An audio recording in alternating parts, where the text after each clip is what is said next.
Petit Jornal. Inteligência e irreverência em doses diárias.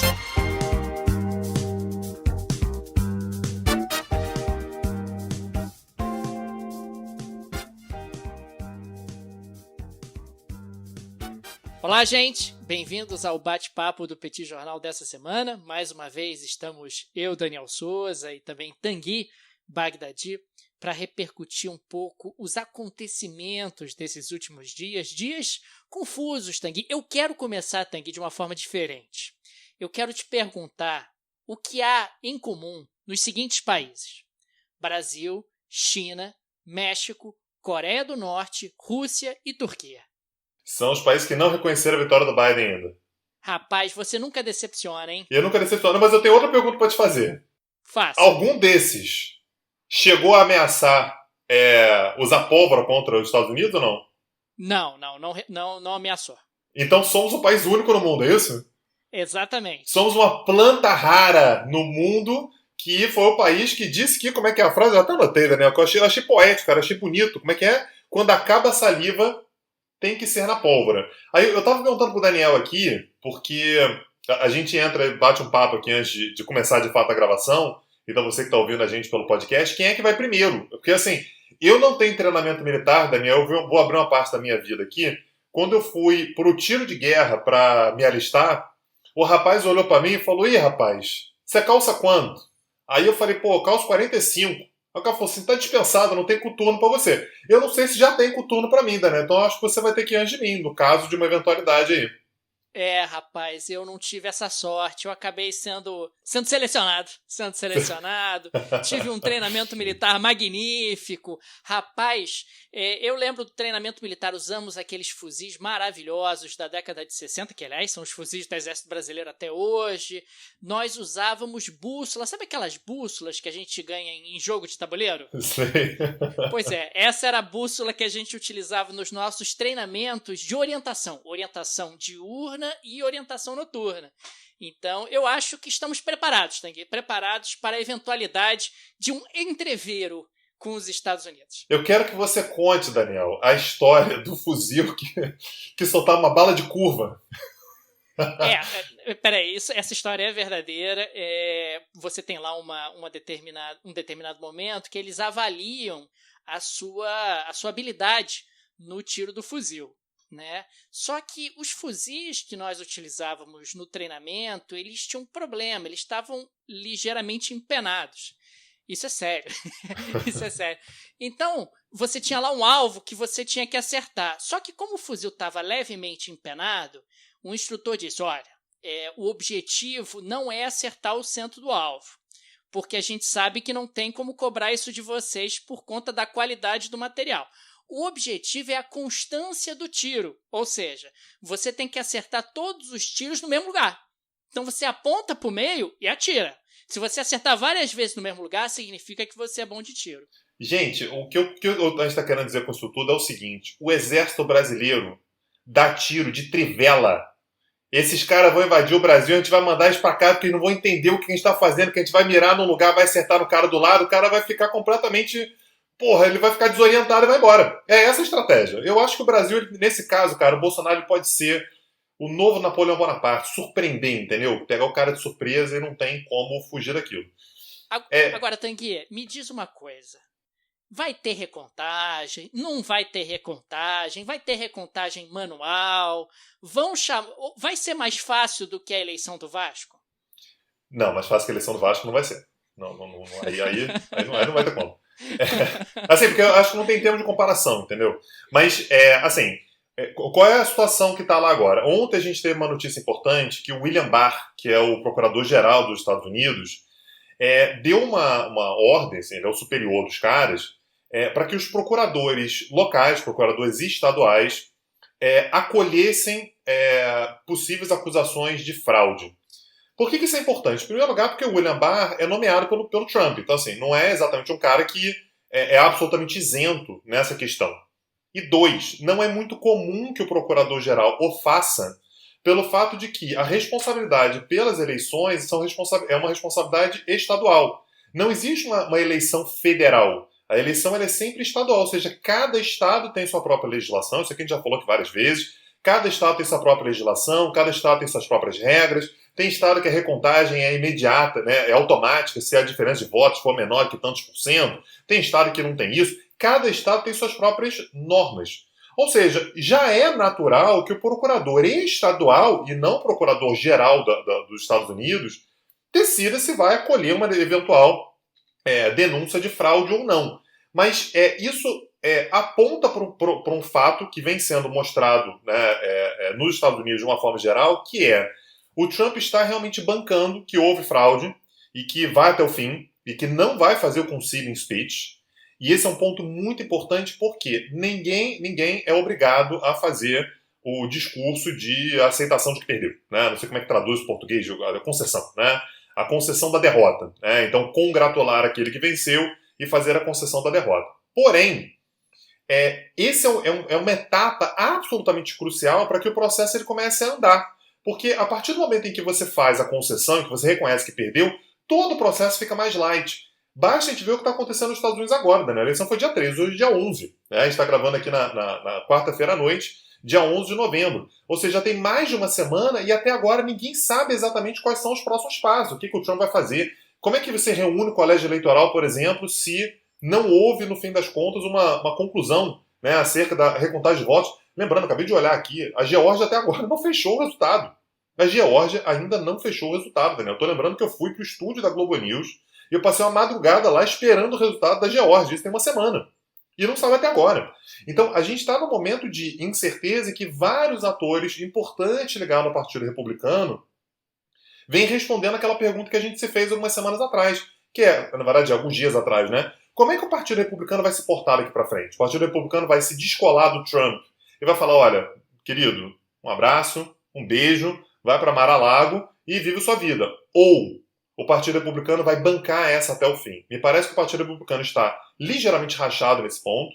Tem gente que já congratulou o presidente, foi o caso do Bush. Né? Você tem várias pessoas ali do Partido Republicano importantes que já congratularam, já viraram a página, mas tem uma série de pessoas muito ligadas ao Trump que ainda não. Exemplo, Mike Pompeo, né, o secretário de Estado.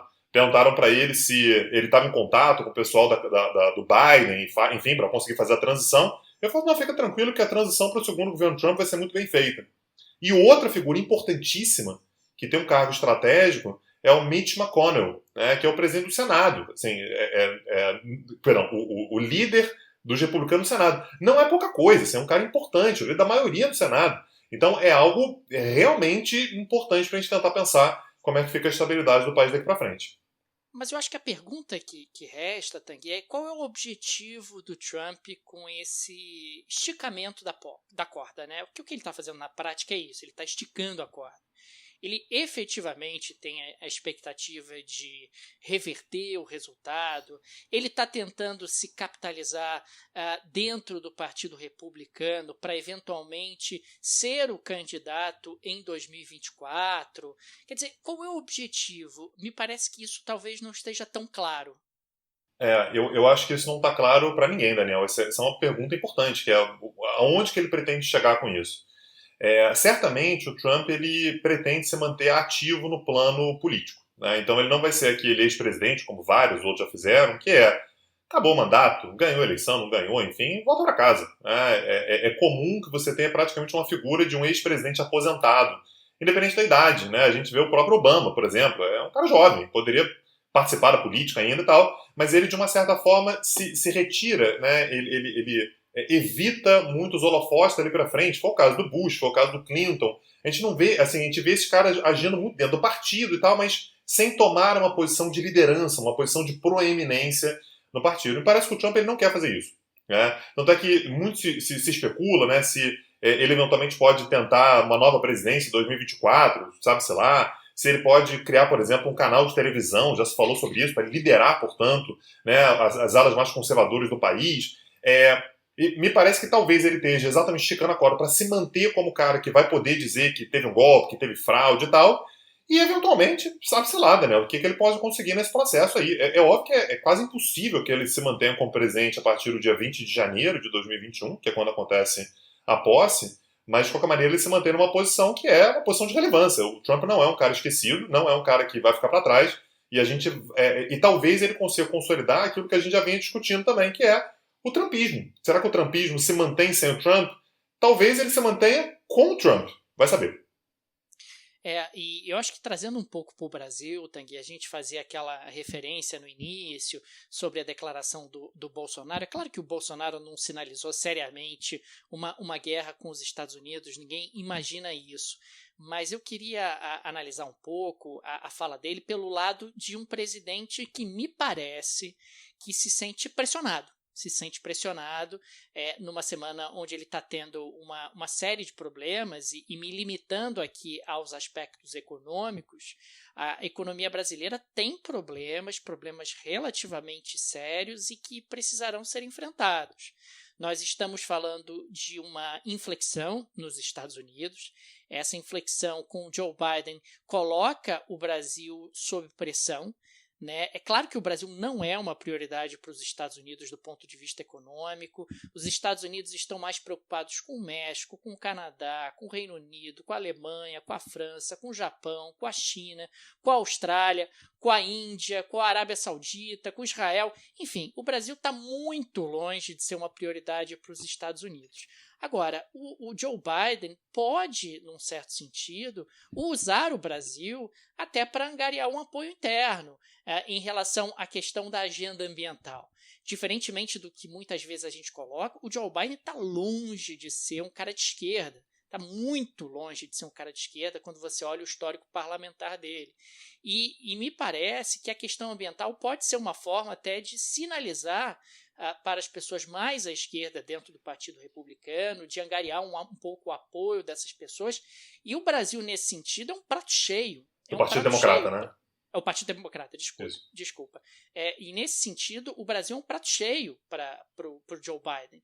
O próprio Bolsonaro colocou a possibilidade do Brasil sofrer sanções. Não acredito que os Estados Unidos cheguem a tanto, mas acredito sim que eles pressionem o Brasil. E ao pressionar o Brasil, o exemplo americano é muito assustador para o Brasil, né? Porque outros países acabam seguindo o exemplo americano e podem hesitar em colocar recursos no Brasil. Então, esse é o primeiro grave problema. Quer dizer, a inflexão nos Estados Unidos faz com que, do ponto de vista econômico, o Brasil possa ter ainda mais dificuldade para atrair investimento estrangeiro, para destravar o seu crescimento, para alavancar a sua economia.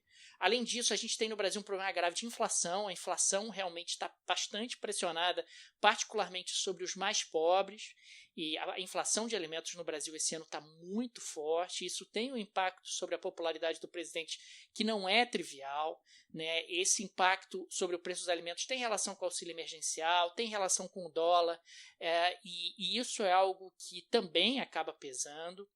Então, eu acho que você tem aí um caldo de cultura que vai fazendo com que o presidente esteja sendo pressionado. Isso sem entrar, Tanguy, no principal problema econômico do Brasil, que é a questão fiscal. Quer dizer, a questão fiscal está completamente desorganizada, o governo não sabe se aumenta imposto, se corta gasto, se aumenta endividamento. A falta de sinalização é muito evidente no que diz respeito à política econômica brasileira. Ninguém sabe para onde o Brasil vai. Não se trata de ter um projeto bom ou um projeto ruim. Não se sabe qual é o projeto. Qual é o projeto? A gente vai reequilibrar as contas públicas? A gente vai sair gastando e fazendo obras para tentar alavancar o crescimento e gerar arrecadação? Qual é o projeto, afinal? Ninguém sabe, e isso faz com que investidores internos e externos fiquem hesitantes. O Brasil apresenta hoje um nível de risco, um nível de imprevisibilidade que é bastante grande. Então, existem aí uma série de elementos que, na minha visão, colocam o presidente sob pressão. E aí eu estou falando apenas dos aspectos econômicos. E Daniel, nessa história toda, né, com relação aos Estados Unidos, a primeira coisa que você dita é que você não precisa ser de esquerda nos Estados Unidos, né, pensando na estrutura política dos Estados Unidos, para falar sobre a questão ambiental. Essa é uma pauta que está bastante consolidada nos Estados Unidos como uma clivagem partidária. Se você é um liberal, você acredita muito na questão ambiental. Se você é um republicano, provavelmente não. É claro que tem suas exceções aqui e acolá, mas claramente o Biden, se ele quiser falar com alguém sobre a questão ambiental, o Brasil pode servir como exemplo.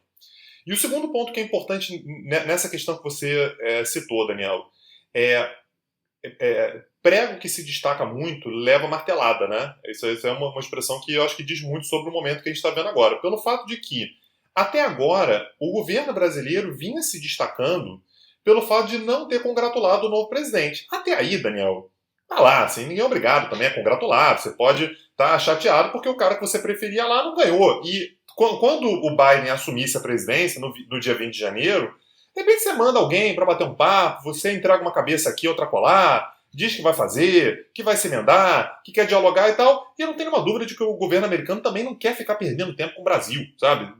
Dá para manter a relação assim.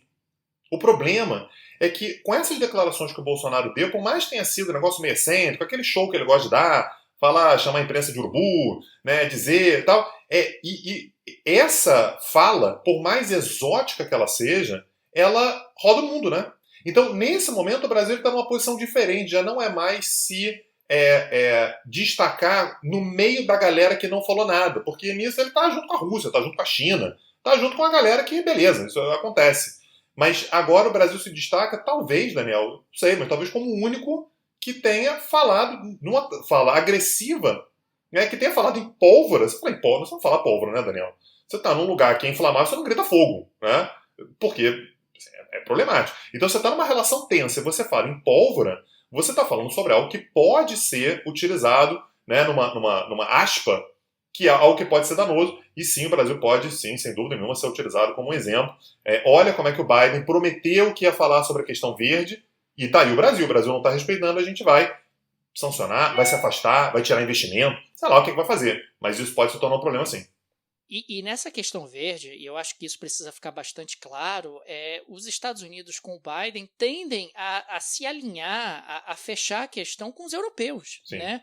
Então, nesse sentido, o Brasil acaba ficando muito isolado. E falar de questão verde cada vez mais não é ser bonzinho, não é querer abraçar a árvore, é questão de querer ganhar dinheiro. Querer ganhar dinheiro é uma questão de imagem, é uma questão de reputação para empresas, para fundos de investimento. Ou seja, olha, eu não quero me associar a alguém que está com uma imagem desgastada ou, eventualmente, alguém que pode me trazer algum tipo de passivo para a minha imagem. Então, isso coloca o Brasil sob pressão. Isso é algo bastante delicado e que precisa ser levado em consideração quando a gente pensa no posicionamento do Brasil do ponto de vista internacional. Agora, Daniel, deixa eu te fazer uma pergunta. Você falou sobre a falta de projeto, né, o fato de que o governo brasileiro está bastante pressionado. A gente sabe que quando esse tipo de coisa acontece, o Bolsonaro não é o primeiro, não vai ser o último a fazer isso, é bastante comum que você dê uma carne para a imprensa, né, que aí ela fica falando sobre aquilo e tal, e de repente esquece alguma outra coisa. Você acha que, eventualmente, essa fala de ontem, que me pareceu tão fora de contexto, assim, tão desmedida, ela pode ser uma forma também de jogar isso para o ambiente externo e meio que ganhar tempo internamente, é como se fosse vender a relação com os Estados Unidos, que talvez já esteja, né, meio condenada no curto prazo, para tentar ganhar tempo, para tentar ver se arruma alguma coisa internamente. Tem algum movimento interno para formulação de algum projeto? Cadê o Guedes, por exemplo? Que a gente não tem visto muito. O Guedes apareceu essa semana lamentando que não conseguiu privatizar nenhuma empresa estatal até agora. Enfim, nessas horas é impressionante como o Paulo Guedes dá sinais de que eu acho que ele não entendeu ainda. Ele não entendeu em qual governo ele está, ele não entendeu ainda o impacto da pandemia, porque ele dá sinais de que vai repetir a retórica que trouxe desde o início do governo e que essa retórica vai colar, Tanguy. E isso me chamou muito a atenção essa semana, quer dizer, o ministro da Economia fala que haverá privatizações, apesar da frustração dele, que não houve nenhuma privatização de empresa controlada pelo Tesouro até agora, e o impacto sobre o mercado, sobre as expectativas foi nenhum. Nenhum. Quer dizer, o Guedes está perdendo capacidade de coordenar expectativas. Isso é grave. Isso é grave, porque a capacidade de coordenar expectativas é uma das principais funções de um ministro da Economia. E cada vez mais ganha força essa imagem de que, olha, qual é o projeto? Para onde é que a gente está indo? Para onde é que a gente está indo? Vai ter teto de gastos? Não vai ter teto de gastos? Vamos lançar um grande projeto de obras públicas? Vai ter reforma tributária? Não vai ter reforma tributária? Qual é o projeto, pelo amor de Deus? Para que lado vocês estão apontando? De novo, não estamos nem discutindo aqui se o projeto é bom ou ruim. Qual é o projeto? Pelo amor de Deus. Como é que eu vou investir num país onde eu não sei para que lado as coisas estão indo? Isso é sério, isso é bastante sério quando a gente fala em termos de economia. Então, o fato de você não ter visto o Guedes é sinal de que o discurso do Guedes perdeu relevância, Tanguy. Ele falou essa semana. Ele falou bastante, inclusive, e ninguém deu a mínima. Realmente ele não assim, ele pode ter falado, mas ele realmente não apareceu, né? Ele acabou não ganhando relevância naquilo que ele estava dizendo. E nesse ponto, Daniel, uma coisa que é fundamental é que num mundo globalizado, do jeito que eu sei que é quase um clichê, né? Mas um mundo globalizado, a maneira como você projeta a imagem para o exterior faz muita diferença, né? Aquela fala do Ernesto Araújo na formatura do pessoal do Rio Branco, muitos, aliás, foram nossos alunos, né? Dizendo que se o Brasil for para se tornar um pária, que seja um pária, mais uma vez, gente, pode parecer um gracejo, pode parecer uma tirada e tal, mas isso é ouvido internacionalmente, e assim, se o cara está dizendo que ser um pária ok, você não vai colocar o dinheiro, você espera mais 2 anos para ver se ele vai ser reeleito. De novo, gente, o mercado brasileiro não é a última Coca-Cola. Então, assim, não é aquela, preciso investir no Brasil, estou esperando o momento. Se não for para investir no Brasil, amigo, vai investir no México, vai investir em qualquer lugar, tem um monte de lugar para investir, né? Então, nesse sentido, a imagem que o Brasil projeta internacionalmente é uma imagem muito deteriorada nesse sentido, e falas como essas não ajudam. Então, a pergunta que a gente se fez há algum tempo atrás também, Daniel, aqui respondendo perguntas, né? É bom porque a gente grava toda semana e a gente consegue ir acompanhando as respostas.